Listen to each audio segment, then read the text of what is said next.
मैं संबंधों के बारे में बात करना चाहती हूँ कि संबंध कितनी तरह के होते हैं। संबंध 7 तरह के होते हैं।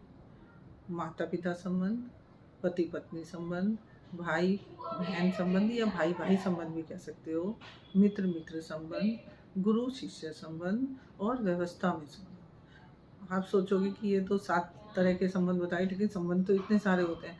लेकिन आप देखो कि इन्हीं 7 संबंधों में सारे संबंध आपको मिलेंगे।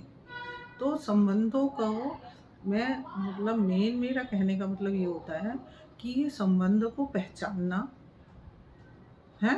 संबंधों को जो हम पहचानते हैं वो जीवन में ही होता है। संबंधों की पहचान जीवन में होती है और उसका निर्वाह जो है वो शरीर के द्वारा होता है।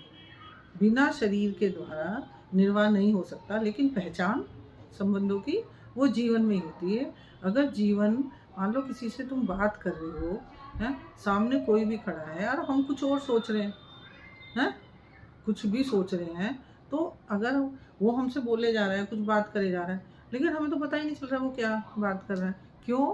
क्योंकि शरीर तो हमारा वही है, शरीर तो हमारा वही है ना, हम तो उसके सामने ही खड़े हैं, लेकिन फिर हमें क्यों नहीं सुनाई क्यों नहीं आ रहा है। तो मैंने अपने वीडियो में ये बोला है कि जो है शरीर कुछ हमारे बस निर्वाह करने के लिए होता है शरीर, और शरीर से बिना शरीर, देखो शरीर का भी अपना महत्व है।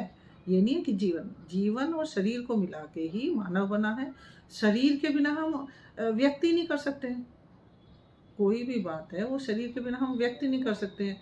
तो शरीर भी, और प्रमाणित होने के लिए भी हमें शरीर चाहिए।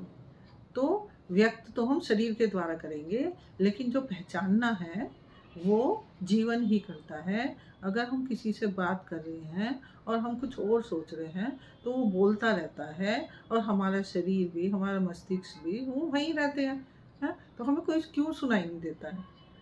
फिर कहते हैं ना कि दोबारा बोलो, है क्यों दोबारा बोलो? क्योंकि हमारा जीवन वहाँ था ही नहीं, हम कुछ और सोच रहे थे। तो शरीर तो व्यक्त करने का और प्रमाणित करने का साधन है, और मेन पहचानना मानव का जो है जीवन में होता है, और निर्वाह करना शरीर के साथ होता है। मान लो किसी के हम निर्वाह अपनी कल्पनाओं में तो कर सकते हैं, कल्पना में हमने निर्वाह कर लिया कि हमने ये कर दिया वो कर दिया, लेकिन मेन जो निर्वाह करना है वो हम शरीर के साथ ही करते हैं। कल्पनाओं में निर्वाह नहीं होता है।